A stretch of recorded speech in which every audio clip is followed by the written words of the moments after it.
Baru aja kemarin saham SMRA baru aja rilis laporan keuangan terbarunya, kuartal 4 tahun 2024. Dan siapa sangka, ternyata laba bersih perusahaan melejit 79% dibandingkan tahun 2023 lalu. Menariknya, meskipun dari sisi kinerja mencetak all-time high, harga saham penutupan kemarin terpantau hampir 80% lebih rendah nih dari harga tertingginya.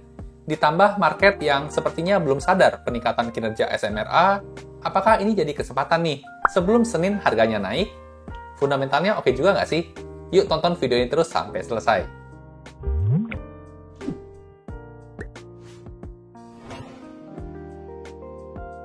Halo dan selamat datang kembali di channel saya, Jonathan Tamrin.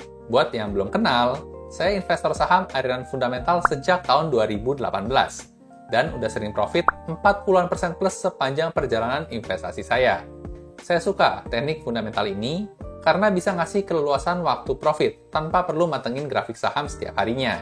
Jadi style ini cocok banget nih buat saya atau mungkin juga buat teman-teman yang sambilan punya kerjaan lain. Di video kali ini, saya mau share analisa fundamental dan valuasi saham SMRA.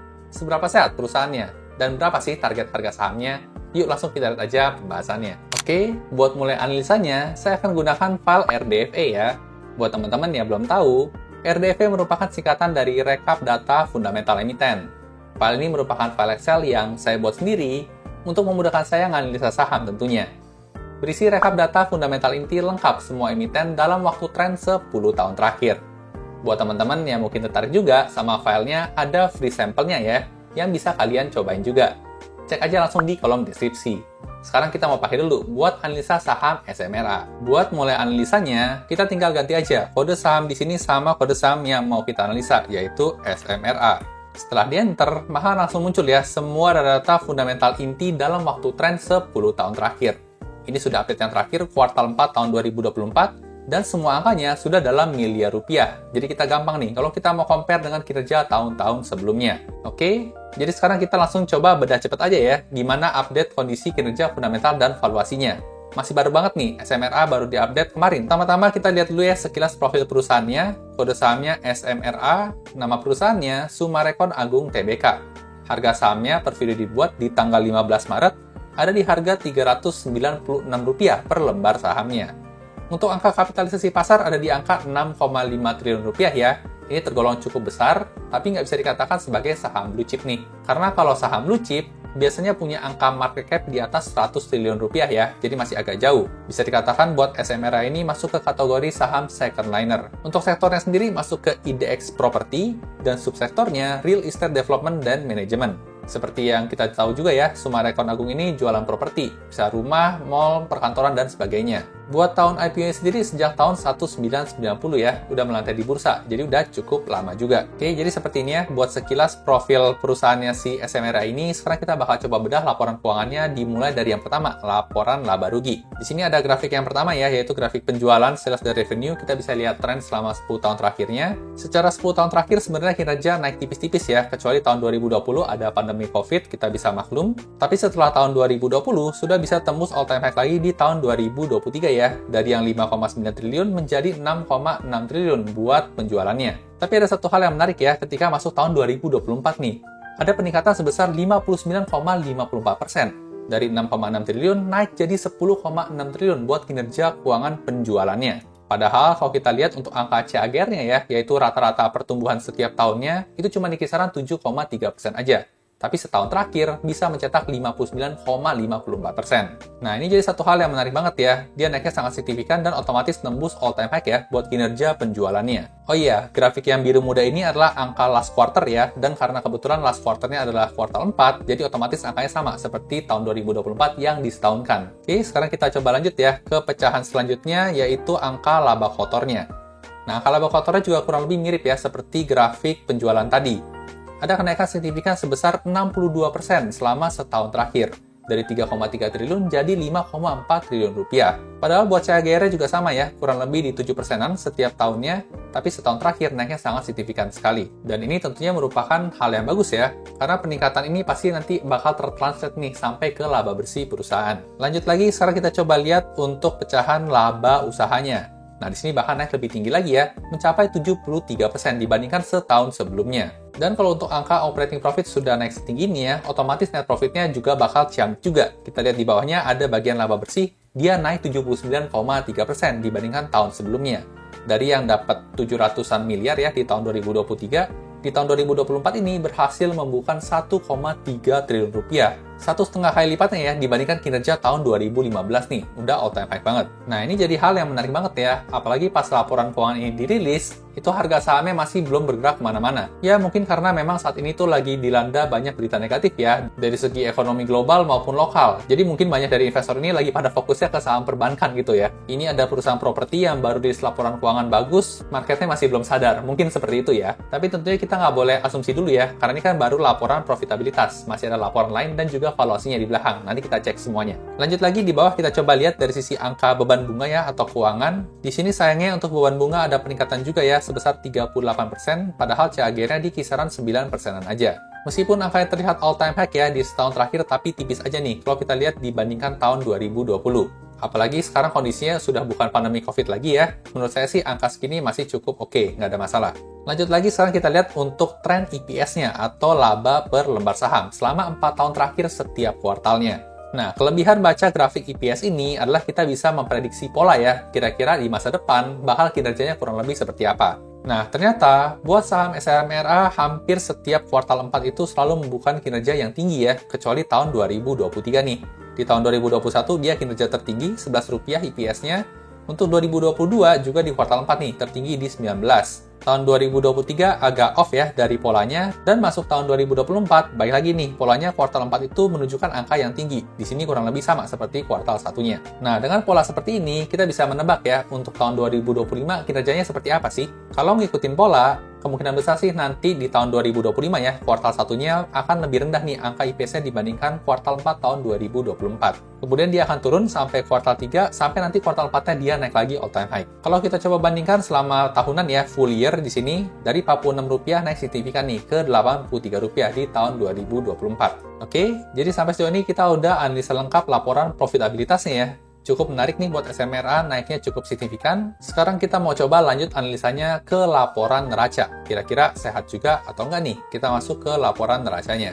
Buat laporan neraca yang pertama ada angka total aset ya. Di sini bagus nih, meningkat 7,59%, kurang lebih mirip nih sama angka CAGR-nya selama 10 tahun terakhir. Dan seperti anak tangga juga ya, selalu positif setiap tahunnya, nggak ada masalah. Lanjut lagi, kita bedah pecahannya ya. Dari aset ada aset lancar. Kalau aset lancarnya sendiri di sini minus 1,02% ya, minus tipis aja. Tapi untuk aset tidak lancarnya, dia naik signifikan nih, 16,17%. Jadi ini masih bertumbuh ya perusahaannya, asetnya setiap tahun masih naik. Sekarang lanjut ya, ngomongin aset udah, sekarang kita lihat komposisi hutangnya atau liabilitas perusahaan. Nah, untuk hutang di sini ada kenaikan sebesar 4,4% ya dibanding setahun terakhir. Bagusnya masih lebih rendah ya dibandingkan CAGR-nya, jadi nambah hutangnya nggak banyak-banyak amat. Buat pecahannya, hutang jangka pendek di sini ada meningkat sebesar 9,33% ya, dari 11 triliun jadi 12,8 triliun. Kalau hutang jangka panjangnya di sini bagus nih, malah dia turun sebesar 3,7%, dari 7 triliun jadi 6,8 triliun. Hutang juga sudah kita lihat, sekarang kita lanjut lihat permodalan perusahaan ya, atau ekuitasnya. Di sini ekuitasnya juga menarik ya, perusahaan bertumbuh terus, kecuali tahun 2020 ya pandemi kita maklum ya. Tapi setelah itu dia naik terus, bahkan naik 12,4% ya selama setahun terakhir. Nah, di sini kita lihat ya, angkanya 11 triliun nih buat modal perusahaan. Kalau kita bandingkan sama total hutangnya, coba lihat tadi ya, total liabilitas di sini angkanya 19 triliun. Jadi sedikit lebih banyak hutangnya ya dibandingkan dengan modalnya. Oke, lanjut lagi, sekarang kita evaluasi uang kas perusahaan. Kira-kira di tahun terakhir pegang duit kas berapa nih? Nah, ternyata di tahun 2024 dia pegang uang kas kurang lebih sama ya, seperti tahun 2023, yaitu sekitar 3,2 triliun rupiah. Meskipun angkanya kelihatan cukup tinggi ya, tapi menurut saya sih cukup nggak masalah, karena memang perusahaan juga perlu menyediakan uang kas buat bayar hutang ya. Tadi kan kita lihat hutangnya nambah juga di tahun 2024. Lanjut lagi, sekarang kita lihat angka total piutang lancarnya. Nah, angka total piutang di sini ada peningkatan ya sebesar 9,38%. Ini merupakan kabar yang bagus. Karena biasanya angka piutang ini punya hubungan ya sama penjualan. Semakin tinggi penjualan, semakin tinggi juga untuk angka piutang lancarnya. Ya, harapannya sih buat angka piutang juga bisa all time high ya. Jangan di bawah terus nih, pernah lebih tinggi kok di tahun 2017. Sekarang kita lanjut lagi, lihat angka persediaan lancarnya ya. Nah, kalau ngomongin persediaan lancar dari emiten properti, ini biasanya bisa jadi tanah yang siap dijual atau mungkin bangunan yang siap dijual. Di sini kita bisa lihat angka nominalnya ada sedikit penurunan ya, minus 1,51%. Dan ini merupakan hal yang bagus ya, adanya penurunan ini. Jangan sampai all time high terus. Karena kalau all time high terus, itu nanti kesannya barangnya nggak laku ya, numpuk terus nih di gudang, nggak keluar-keluar. Oke, dari persediaan nggak ada masalah. Lanjut lagi, sekarang kita lihat dari nilai buku per lembar sahamnya. Di sini kurang lebih grafiknya sama ya, kayak ekuitas tadi di awal. Masih bagus peningkatannya, cukup signifikan 12% dibandingkan rata-ratanya di 5,4% aja. Nah, lihat ini udah. Sekarang kita lanjut lihat angka pembagian dividen ya. Kira-kira SMRA rutin nggak nih bagi dividen setiap tahunnya?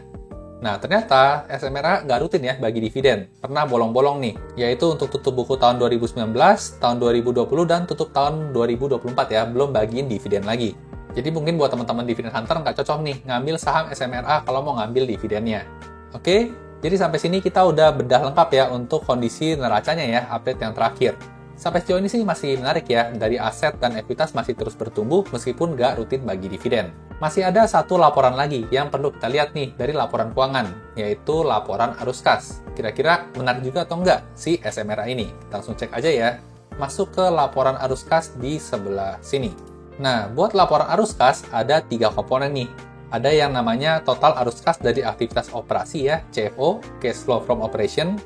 Ada yang namanya arus kas dari aktivitas investasi, from investment di sini CFI, dan ada juga dari aktivitas pendanaan atau from financing yang namanya CFF. Sekarang kita bakal coba lihat satu-satu ya dari yang pertama dulu. Nah, di sini kita bisa lihat ya grafik CFO selama 10 tahun terakhir. Agak naik turun ya, ada yang negatif dan ada yang positif. Nah, buat laporan CFO, harapan kita adalah angkanya positif nih. Kenapa? Karena kalau angkanya positif, itu tandanya ada duit lebih banyak masuk nih dibandingkan yang keluar di tahun tersebut. Kita sebagai pemilik perusahaan kan pengen perusahaan kita cuan ya, lebih banyak duit yang masuk dibandingkan yang keluar. Nah, maka dari itu selama 4 tahun terakhir sebenarnya cukup ideal ya, angkanya positif terus. Meskipun di sini agak turun ya. Dari 2,6 triliun di tahun 2022, di tahun 2024-nya tinggal sisa 500 miliar aja duit yang masuk. Lanjut, sekarang kita lihat angka CFI-nya atau cash flow from investment. Kita bisa lihat tren selama 10 tahun terakhir dan angkanya konsisten negatif terus ya, dan makin lama makin gede. Dan ini merupakan hal yang bagus. Kenapa? Karena kalau angka CFI-nya negatif, itu artinya perusahaan lebih banyak keluar duit nih buat aktivitas investasi. Seperti yang kita tahu ya, tujuan dari investasi itu kan baik, memberikan keuntungan buat perusahaan di masa depan. Jadi buat angka CFI, SMRA tergolong ideal ya, karena angkanya negatif terus. Lanjut lagi, poin yang ketiga yaitu arus kas dari pendanaan atau cash flow from financing. Di sini tren selama 10 tahun terakhirnya dominan positif, dan untuk angka CFF sebenarnya harapan kita adalah angkanya negatif nih. Karena kalau angkanya negatif, itu tandanya perusahaan lebih banyak lunasin hutang dibandingkan nambahin hutang. Atau bisa juga perusahaan bagi dividen ya, itu akan dicatat negatif di angka CFF ini. Tapi kebetulan tahun 2024 naiknya cukup signifikan ya, 3 triliun rupiah. Berarti di tahun ini perusahaan cukup aktif buat nambahin hutang. Oke, jadi seperti ini ya, buat update laporan arus kasnya SMRA. Bisa dibilang oke, tapi nggak bisa dibilang ideal-ideal amat. Oke, kita lanjut lagi ya. Sekarang saya mau lihat update rasio keuangannya ya, kira-kira membaik atau enggak di tahun 2024 ini. Nah, buat rasio keuangan yang pertama ada yang namanya profitability margin ya. Yang garis yang hitam ini adalah margin laba kotor atau gross profit margin. Yang tengah adalah margin laba usaha ya, operating profit margin. Dan yang paling bawah adalah margin laba bersih atau net profit margin. Di sini kita bisa lihat ada perbaikan yang signifikan ya sejak tahun 2020 nih. Dari angkanya 46, 9, dan 4, sekarang posisinya sudah di 51, 31, dan 13%. Nah, buat contoh simpelnya, misalnya SMRA ini jualan rumah ya, seharga 1 miliar di tahun 2020.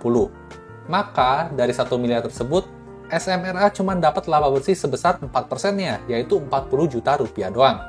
Beda dengan kondisi tahun 2024 ya, menjual rumah yang sama 1 miliar, tapi bisa dapat laba bersihnya 130 juta rupiah. Jadi membaik sebesar 3 kali lipatnya ya dibandingkan kondisi tahun 2020 lalu. Apalagi posisi terakhir ini bisa dikatakan sudah lebih baik ya dibandingkan kinerja 9 tahun sebelumnya. Kecuali tahun 2015 ya, profitability marginnya masih lebih cakep di tahun 2015 kemarin. Lanjut lagi, sekarang kita lihat rasio ROE ya, atau Return on Equity. Nah, cakep banget nih, karena dia naik cukup signifikan. Dan dari segi tren juga naik terus ya semenjak tahun 2020.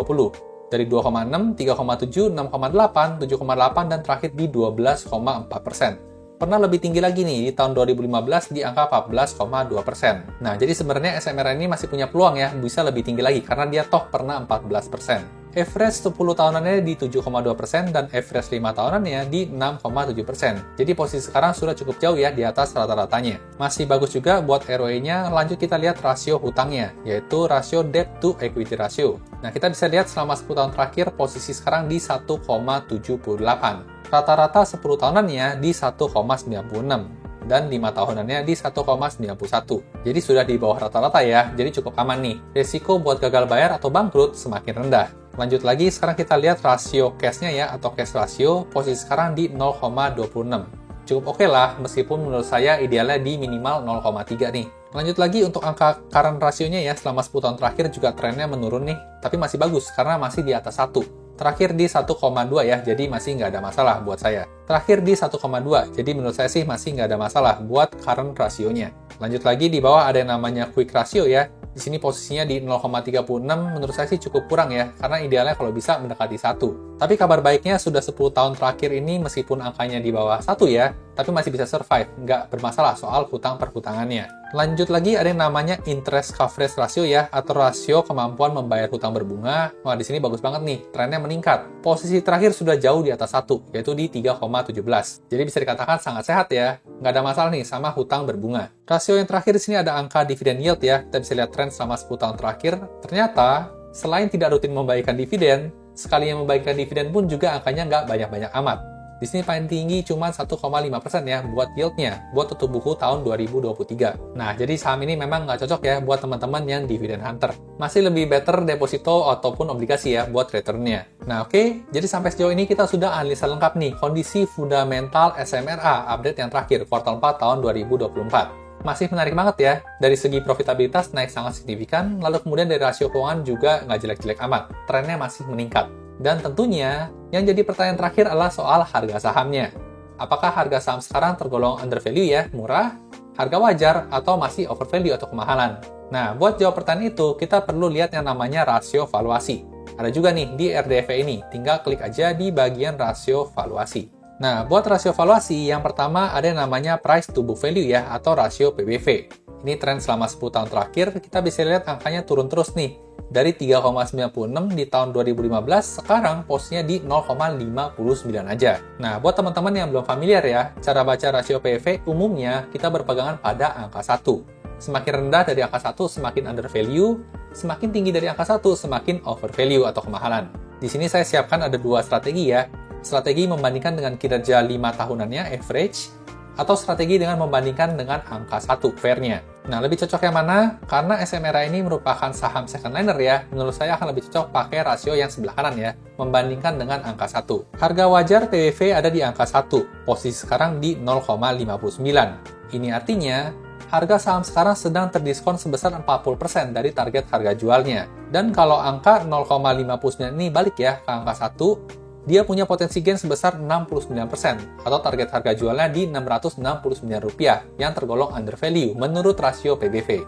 Nah, jadi rasio PBV mengatakan harga saham sekarang tergolong undervalue ya, dan all time low juga nih, nggak pernah SMRA ditransaksikan di PBV 0,59 selama 10 tahun terakhir. Nah, biar lebih afdol kita bandingin pakai rasio lainnya ya, biar ada pembandingnya. Kita coba cek rasio yang kedua, yaitu rasio PER atau price to earning ratio. Di sini juga bisa kita lihat ya, grafiknya naik turun. Posisi sekarang ada di angka 4,76, yaitu all-time low dibanding 10 tahun terakhir. Nah, buat yang belum familiar, cara baca rasio PER kita umumnya pegangan pada angka 10 nih. Semakin rendah dari angka 10, semakin undervalue, semakin tinggi dari angka 10, semakin overvalue. Di sini juga sama ya, ada 2 strategi. Kalau strategi yang pertama ini, menurut saya lebih cocok dipakai buat saham blue chip. Jadi kita coba pakai strategi yang kedua ya, kita baca lagi. Posisi sekarang ternyata undervalue ya, dan sedang terdiskon sebesar 52%. Otomatis karena diskonnya sebesar ini, dia punya potensi gain sebesar 110% ya, dengan target harga jual di Rp832. Nah, jadi sampai sini udah 2 rasio mengatakan saham SMRA sekarang undervalue ya. Lanjut lagi, kita coba bandingkan sama rasio ketiga, yaitu price to earning growth. Di sini mengatakan posisi sekarang cukup fair value ya, naiknya nggak banyak-banyak amat, 13% aja. Lanjut lagi ada rasio PCFR, tapi kurang cocok buat emiten properti ya, karena tadi laporan arus kasnya agak naik turun. Jadi di sini kita bisa skip. Kita lihat rasio yang terakhir ada yang namanya EPS growth. Nah, rasio EPS growth ini juga mengatakan saham sekarang undervalue ya, dengan target harga jualnya bahkan di sini di 1188. Nah, jadi sudah ada 3 rasio mengatakan harga saham sekarang undervalue ya, dan 1 rasio mengatakan saat ini fair value. Dan setelah kita evaluasi semua fundamentalnya tadi ya, menurut saya saham SMRA ini tergolong saham yang undervalue. Buat target harga jualnya berapa, kita bisa ngambil angka yang konservatif ya, seperti tadi kita bisa baca rasio PBV, yaitu target harga jualnya di Rp669 ya, dengan kinerjanya yang saat ini. Kalaupun akhirnya tertarik buat koleksi, bisa mulai dicicil ya dari sekarang, tapi tetap dipantau juga buat kinerja 3 bulanannya, apakah masih on track atau enggak. Tapi tentunya ini opini saya pribadi ya. Seperti biasa, saya disclaimer dulu, tujuan dari pembuatan video ini bukan untuk merekomendasikan beli atau jual suatu saham. Di sini saya hanya pure ya, men-sharingkan temuan-temuan yang saya temukan menarik. Bagus kalau teman-teman dapat insight, tapi buat jual atau beli suatu saham, teman-teman tetap harus ngerjain PR sendiri atau do your own research. Buat teman-teman yang tertarik sama file Excel RDFA-nya, kalian bisa cobain gratis file sampelnya di website joetambrin.com. Jadi kalau cocok, bisa langsung pesan aja. Untuk update kuartal 4 tahun 2024 ini, sudah ada 143 emiten ya, yang rilis laporan keuangannya dan direkap ke RDFA ini.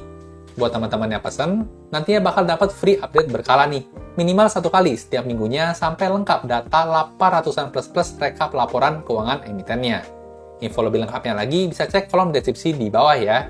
Dan buat yang masih mau tanya-tanya juga bisa ke admin ya, via DM Instagram di Jonathan Tamrin. Suka video seperti ini? Kemungkinan besar kalian juga bakal suka video lainnya nih di channel ini. Jangan lupa di like dan bagikan ke teman-teman investor lainnya ya, supaya makin jago analisa sahamnya. Sampai jumpa di video berikutnya.